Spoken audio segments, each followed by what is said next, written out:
நீங்கள் கேள்வி நேரத்தை எடுத்திருக்கிறீங்க 5 கேள்விகளுக்கு. மாண்புமிகு பேரவைத் தலைவர்களே, இன்றைக்கு நீங்கள் கேள்வி நேரத்தை எடுத்திருக்கிறீங்க 5 கேள்விகளுக்கு அலோவ் பண்ணியிருக்கிறீங்க. 5 கேள்விகளுக்கும் நம்முடைய அமைச்சர்கள் அவர்கள் தெளிவாக பதில் சொல்லியிருக்கிறாங்க. துணை கேள்விகளுக்கு பதில் சொல்லியிருக்கிறாங்க. என்னுடைய வேண்டுகோள், கேள்வி நேரம் நடக்கும்போது குறிப்பாக நீங்கள் முக்கியமாக 5 துறைகளில் பதில் சொல்லியிருக்கிறாங்க. கேள்வி நேரம் நடக்கும்போது அந்த துறையினுடைய செயலாளர்கள் இந்த அவைக்கு வர வேண்டும், அவங்க நோட்ஸ் எடுத்துக்க வேண்டும்.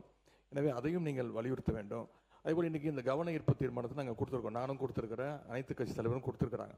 ஆனால் நாங்கள் கவன ஈர்ப்பு தீர்மானத்தை கொண்டு வரதுக்கு முன்பாகவே ஒரு அமைச்சர் அவர்கள் இதற்கு விளக்கம் சொல்லணும்னு சொல்கிறாரு. அதையும் நீங்கள் அலோவ் பண்ணுறீங்க. இது உடனே நீங்கள் கரூர் இன்சிடெண்ட்டோட கம்பேர் பண்ணுறீங்க. அது நான் சரியாக இருக்குமா என்று தெரியவில்லை. ஏனென்றால் கரூர் இன்சிடெண்ட் நடக்கும்போது இங்கே அவையில் முதலமைச்சர் அவர்களே இருந்து அதற்கு பதில் சொன்னார்கள். இப்போ முதலமைச்சர் அவர்களும் அவையில் இல்லை, சீஃப் செக்ரட்டரி தலைமைச் செயலாளரும் இல்லை. எனவே இதையெல்லாம் நீங்கள் கவனத்தில் கொண்டு எந்தெந்த துறை பிரச்சனை வரும்போது அந்த அரசு துறை அதிகாரிகள் இங்கே இருக்க வேண்டும் என்று நீங்கள் அறிவுறுத்த வேண்டும் என்று கேட்டுக்கொள்கிறேன். பொதுப்பணித்துறை அமைச்சர், இதை பற்றி நான் ஒரு விளக்கம் சொல்லணும், நீங்கள் பேசி முடிச்சிருங்க. மாண்புமிகு பேரவைத் தலைவர்களே, எதிர்க்கட்சி தலைவர் இப்போ ஒரு வினா எழுப்பினார். முன்பு இருந்த நடைமுறை வேறு. இப்போ சட்டமன்றம் லைவ்ல கொடுத்துட்டு இருக்கனால இங்கே இருக்கக்கூடிய இங்கே ஒரு வார் ரூம் கிரியேட் பண்ணியிருக்கோம். இங்கே இருக்கக்கூடிய அனைத்து எந்த டிபார்ட்மெண்ட் வந்தாலும் கிட்டத்தட்ட ஒரு நாளைக்கு 5 டிபார்ட்மெண்ட்லேருந்து 8 டிபார்ட்மெண்ட் வரைக்கும் கேள்விகள் வருது. அனைத்து செயலாளர்களும் இங்கே இருக்க பக்கத்து ரூமில் வார் ரூமில் தான் இருக்கிறாங்கிறத நாங்கள் பதிவு பண்ணுறோம். முன்னாடி லைவ் இருக்காது, இப்போ லைவ் இருக்கிறனால எல்லாமே லைவ்லேயே பார்த்து செயலாளர்கள் எல்லாம் இங்கே இருக்கிறாங்க. ஸோ அதை நாங்கள் பதிவு பண்ணுறோங்கிறத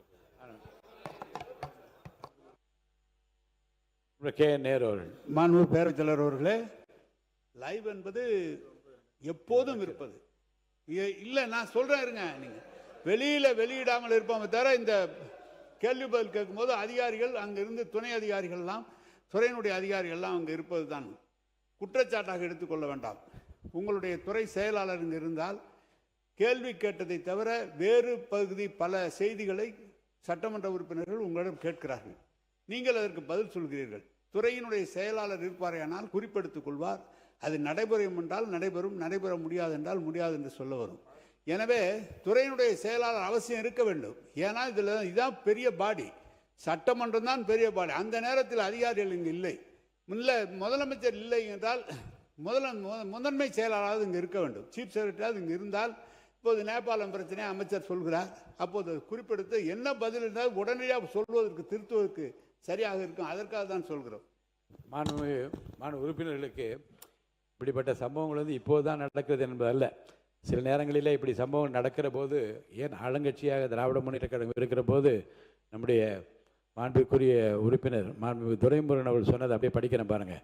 மாண்புமிகு பேரவைத் தலைவர் அவர்களே, இந்த அவை பெரியது, அதிகாரம் மிக்கது, சர்வாதிகாரம் மிக்கது. ₹1 செலவு செய்ய வேண்டுமானாலும் அரசாங்கம் இந்த அவையினுடைய அனுமதியை பெற்றாக வேண்டும். இந்த அவையிலே பேசுகிற உறுப்பினர்கள் பொறுப்பு வாய்ந்தவர்கள். தங்கள் கருத்தை அந்தந்த கட்சிக்கு ஏற்ப பேசுவார்கள். இவற்றையெல்லாம் கேட்டு அந்தந்த இலாக்காவிற்கு உரியவர்கள் எந்தெந்த இலாக்காவிற்கு டிமாண்ட் வருகிறதோ அந்தந்த இலாக்காவினுடைய அதிகாரிகள் செக்ரட்டரிஸ் வரிசையாக அமர்ந்திருப்பார்கள். யார் சொல்கிறது மாண்புமிகு அவை முன்னவர் துரைமுருகன் அவர்கள் அங்கே பேசுகிறார்கள். என்ன சொல்ல வருகிறேன் என்றால், இது ஒரு நல்ல பழக்கம் அல்ல. ஏற்கனவே ஒரு முறை இந்த மாதிரி இருந்தது. அப்போது மாண்புமிகு திரு பழனிவேல் ராஜன் அவர்கள், முன்னாள் பேரவைத் தலைவர் அவர்கள், அதிகாரிகள் இங்கே வர வேண்டும் என்று அன்றைக்கே ஒரு அட்வைஸ் செய்தார்கள்.